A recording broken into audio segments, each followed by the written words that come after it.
Welcome to 99 TV. నేను బ్రహ్మనాయుడు.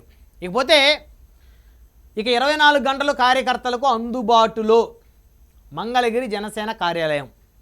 అవును, అంటే వినేవారు కాస్త షాకింగ్గా ఉన్న నమ్మక తప్పదు మరి.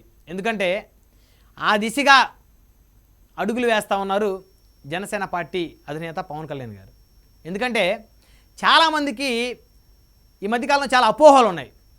తెలుగుదేశం పార్టీ కార్యాలయం ఇప్పుడు 24 గంటలు తెరిచే ఉంటుంది, మేము కార్యాలయంలోకి సాధారణ కార్యకర్త అయినా డైరెక్ట్గా వెళ్ళిపోవచ్చు, అక్కడ ఎంత పోలీస్ సెక్యూరిటీ ఉన్నప్పుడు కూడా ఎందుకు కార్యాలయంలోకి వెళ్తున్నావు, నీకు అపాయింట్మెంట్ ఉందా అని చెప్పేసి ఎవ్వరూ అడగరు. డైరెక్ట్గా మేము వెళ్ళేసి తెలుగుదేశం పార్టీ ఆఫీసులో కూర్చోవచ్చు, మధ్యాహ్నం చక్కటి భోజనం పెడతారు, ఉదయం సాయంత్రం వెళ్తే స్నాక్స్ ఇస్తారు, మంచినీళ్ళు ఇస్తారు, తాగడానికి టీ కాఫీ ఇస్తారు, చాలా గౌరవంగా చూసుకుంటారు మమ్మల్ని అని చెప్పేసి చాలామంది పబ్లిక్ బహిరంగంగానే మాట్లాడతారు. అది వాస్తవం. ఎందుకంటే తెలుగుదేశం పార్టీ కార్యాలయంలోకి ఎవరు వెళ్ళినా కూడా వాళ్ళని ఎవరు ఆపే పరిస్థితే లేదు. ఎందుకంటే ఆ కార్యాలయం మరి ఒక సాఫ్ట్వేర్ కంపెనీ కన్నా ఎక్కువగా ఉంటుంది మంగళగిరిలో. మరి చక్కగా లోపలికి వెళ్ళొచ్చి ఎవరైనా తమ సమస్యలు ఓ పేపర్ మీద రాసి అక్కడ ఇవ్వచ్చు. సో భోజనం టయానికి వెళ్తే ఎంతమంది వెళ్ళినా వారికి భోజనం టోకెన్లు ఇస్తారు ముందుగానే, ఆ టోకెన్లు తగ్గట్టు వారికి భోజనం పెడతారు, చక్కగా భోజనం చేస్తారు. సో వారి సమస్యలన్నీ చెప్పుకోవచ్చు. సో ముఖ్యమంత్రి చంద్రబాబు గారినో లోకేష్ గారినో ఎవరన్నా పెద్ద పెద్ద నేతలు కలవాలి అని అనుకుంటే అపాయింట్మెంట్ ఉందా మీకు వారిని కలవడానికి అప్పుడు అడుగుతారు. అప్పటి వరకు నార్మల్గా వెళ్ళొచ్చు. చిన్న చిన్న నాయకులు, ఎమ్మెల్యేలు, ఎంపీలు, ఎమ్మెల్సీలు అక్కడ ఉంటారు, వారికి ఏదైనా వినతి పత్రాలు ఇవ్వచ్చు. అక్కడ ఐటీ విభాగం ఉంటుంది, స్టాఫ్ ఉంటారు తెలుగుదేశం పార్టీకి సంబంధించి, వారందరికీ కూడా వినతి పత్రాలు ఇవ్వచ్చు, దానికి ఎలాంటి ఇబ్బంది లేదు. కానీ చంద్రబాబు గారిని కలవాలనుకుంటే అప్పుడు అపాయింట్మెంట్ అడుగుతారు, అప్పటి వరకు ఎవరిని డిస్టర్బ్ చేయరు. ఇది ప్రొసీజర్ తెలుగుదేశం పార్టీ ఆఫీసులో. ఎందుకంటే 40 సంవత్సరాల నుంచి ఉన్నటువంటి పార్టీ సంస్థాగతంగా బలంగా ఉంది. ఆర్థికంగా చంద్రబాబు నాయుడు గారి దగ్గర ఎంత డబ్బు ఉందో లెక్క పెట్టడం ఎవరితరం కాదు అనేది ప్రజల్లో నలుగుతున్న చర్చ. సో ఎందుకంటే ఆయన 4వ ముఖ్యమంత్రి ఇప్పుడు. సో కాబట్టి ఆయన ఆర్థికంగా బలవంతుడు. అందులోనూ తెలుగుదేశం పార్టీకి చెందినటువంటి సామాజిక వర్గం ప్రపంచంలోనే అత్యంత ధనికులైనటువంటి సామాజిక వర్గాలు. ఆ సామాజిక వర్గం ఒకటి. వారందరూ విదేశాల్లో వందల వేల కోట్ల రూపాయలు సంపాదిస్తున్నారు వ్యాపారాల్లోనే. వాళ్ళు చాలా తెలివైనటువంటి వ్యక్తులు. సో కాబట్టి వాళ్ళు డొనేషన్లు ఇస్తారు, పార్టీకి ఫండ్స్ కోట్లలో ఇస్తారు. కాబట్టి ఆ పార్టీ కార్యాలయం చాలా చక్కగా నడుస్తూ ఉంది, చాలా చక్కగా జరుగుతూ ఉంది. సో కాబట్టి తెలుగుదేశం పార్టీ కార్యాలయానికి సంబంధించి ఎపిసోడ్ ఇంకొకరితో కంపేర్ చేయకూడదు. ఇక వైఎస్ఆర్ కాంగ్రెస్ పార్టీ కిందకు వద్దాం. సో వైసీపీకి మరి అక్కడ కూడా ఏదైతే తాడేపల్లిలో వారికి ఒక కార్యాలయం ఉంది, ఆ కార్యాలయంకు ఎవరైనా వెళ్ళొచ్చు, వైసీపీ కార్యకర్తలైనా సాధారణ ప్రజలైనా. అక్కడ కూడా మధ్యాహ్నం టైం భోజనం పెడతారు, భోజనం చేయొచ్చు, గౌరవంగా కూర్చోబెడతారు, కుర్చీలు వేస్తారు, చోటామోటా నాయకులు ఉంటారు, నియోజకవర్గ స్థాయి నాయకులు. అక్కడ వారికి సమస్యలు, పార్టీల సమస్యలు ఉంటే ఇవ్వచ్చు. అధినేతను కలవాలంటే అప్పుడు అపాయింట్మెంట్ ఉందని అడుగుతారు.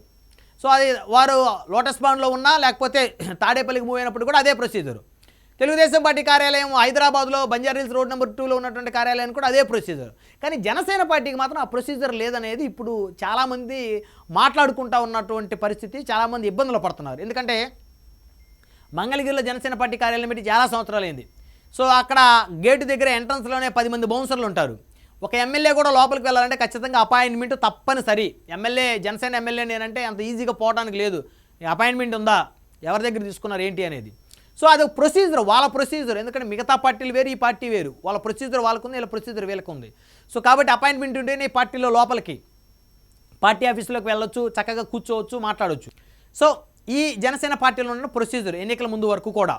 ఎందుకంటే అంత ఈజీగా ఎవరు పడితే వాళ్ళు మేము కార్యకర్తలం పార్టీ కోసం కష్టపడ్డామని చెప్పేసి లోపలికి వెళ్ళాలనుకుంటే అక్కడ పరిస్థితి అంత అనుకూలించదు. అయితే చాలామందికి తెలియని విషయం ఏంటంటే కావాలనే జనసేన పార్టీ పవన్ కళ్యాణ్ గారు బలోపేతం చేయటం లేదు అని చెప్పేసి రకరకాలుగా అనుకుంటారు. పార్టీ ఆఫీసులో ఉన్నటువంటి నాయకులు వారు డమ్మీలుగా పనిచేస్తున్నారు, వారు కార్యకర్తలను పట్టించుకోవట్లేదు, మేము ఎక్కడి నుంచి ఎంతో దూరం నుంచి ఏదైనా సమస్య చెప్పుకుందాం కార్యాలయం లోపలికి రావాలనుకుంటే గేట్లు వేస్తారు, అక్కడ బౌన్సర్లు ఉంటారు, రానివ్వరు, కూర్చొనివ్వరు అని చెప్పి చాలామంది కంప్లైంట్లు ఆ పార్టీ సంబంధించి రకరకాలుగా మాట్లాడుకుంటూ ఉంటారు. అయితే ఇక్కడ ప్రధాన సమస్య ఏంటంటే జనసేన పార్టీ కార్యాలయం పూర్తిగా ఇంకా స్ట్రక్చర్ పూర్తి అవ్వలేదు. ఎందుకంటే ఆ పార్టీ కార్యాలయానికి సంబంధించి ఇంకా అక్కడ కన్స్ట్రక్షన్ జరుగుతుంది. కార్యకర్తలు ఎవరైనా వస్తే కూర్చోవడానికి ఇబ్బంది అవుతుంది. సో కాబట్టి ఆ పార్టీ కార్యాలయం కన్స్ట్రక్షన్ అవ్వలేదు కాబట్టి పార్టీలోకి ఎవరిని పోనివ్వట్లేదు. అదే తెలుగుదేశం పార్టీ లాగా, తెలుగుదేశం పార్టీ కార్యాలయాలాగా జనసేన అధినేతను కూడా లక్షల కోట్లు ఉంటే, అదేవిధంగా జనసేన అధినేత సామాజిక వర్గం కూడా విదేశాల నుంచి కోట్లాది రూపాయల ఫండ్ పంపిస్తే ఆయన నెల రోజుల్లోనే ఆయన పార్టీ కార్యాలయం కన్స్ట్రక్షన్ పూర్తి చేస్తాడు. ఎంతమంది అయినా లోపల రావచ్చు, వాళ్ళందరికీ భోజనం పెడతాడు, వాళ్ళందరికీ టీలు కాఫీలు ఇస్తారు, అంతా బాగానే ఉంటుంది. అయితే అక్కడ ఆర్థికంగా ఆయనకు ఆ పరిస్థితి లేదు కాబట్టి, ఎందుకంటే ఆయన సినిమాలు తీసి కష్టపడి ఆ డబ్బులతోనే మరి ప్రజాసేవ చేయాలి, ఆ డబ్బులతోనే డొనేషన్లు ఇవ్వాలి, కష్టాల్లో ఉన్న వాళ్ళకి చెక్కులు ఇస్తాడు, కౌలు రైతులు ఆత్మహత్యలు చేసుకున్న వాళ్ళకి చెక్కులు ఇస్తారు. సో ఆయన సొంత డబ్బులతోనే ఖర్చు పెట్టుకోవాలి కాబట్టి జనసేన పార్టీ కార్యాలయం నిర్మాణం అనేది చాలా లేటుగా ఇప్పటి వరకు జరిగింది. సో చాలామంది చాలా రకాలుగా డిస్కస్ చేసుకుంటూ ఉంటారు. ఆయన ఏంటి అధికారంలోకి వచ్చి సంవత్సరం అయింది కదా, ఉప ముఖ్యమంత్రిగా బాధ్యతలు స్వీకరించాడు కదా, ఒక 10 కోట్లు అయితే ఆ రిమైనింగ్ కన్స్ట్రక్షన్ పూర్తి అవ్వదా, ఆయన ఎవరికి చెప్తే వచ్చి కన్స్ట్రక్షన్ పూర్తి చేయరు అనేటువంటి ఎపిసోడ్. అయితే అందరి పార్టీ అధినేతల్లాగా, అందరి పార్టీ నాయకుల్లాగా మరి కమిషన్లు లంచాలకు కక్కుర్తిపడేటువంటి నాయకుడు జనసేన పార్టీ అధినేత కాదు. కాబట్టి ఆయన ఏదైనా తన కష్టార్జితంతోనే తన ఇల్లైనా, తన పొలమైనా, తన వ్యాపారమైనా తన కష్టార్జితంతోనే చేసుకోవాలనే ఆలోచన ఉన్నాడు కాబట్టి ఆయన చాలా నిదానంగా చేస్తున్నాడు. అయితే ఇప్పుడు పార్టీ కార్యాలయం సంబంధించి ఏదైతే అక్కడ ముందు బిల్డింగ్ ఒక కన్స్ట్రక్షన్ జరుగుతుందో ఆ కన్స్ట్రక్షన్ స్పీడ్గా చేయమని చెప్పేసి మరి జనసేన పార్టీ అధినేత పవన్ కళ్యాణ్ గారు మరి ఆ పార్టీకి సంబంధించినటువంటి పార్టీ ఆఫీసులో కీలకమైనటువంటి వ్యక్తులకైతే ఆయన ఆర్డర్స్ అయితే జారీ చేశారంట. సో ఆర్డర్స్ జారీ చేసి ఇమీడియట్గా ఒక 2-3 నెలల్లోనే పార్టీ ఆఫీస్ కన్స్ట్రక్షన్ మొత్తం పూర్తి అవ్వాలి. ఏ కార్యకర్త గేటు దగ్గర ఆగటానికి లేదు, వెయిట్ చేయడానికి లేదు, ఎవరైనా బౌన్సర్లు కార్యకర్తలను రానియకుండా బయటికి నెట్టేయడానికి లేదు.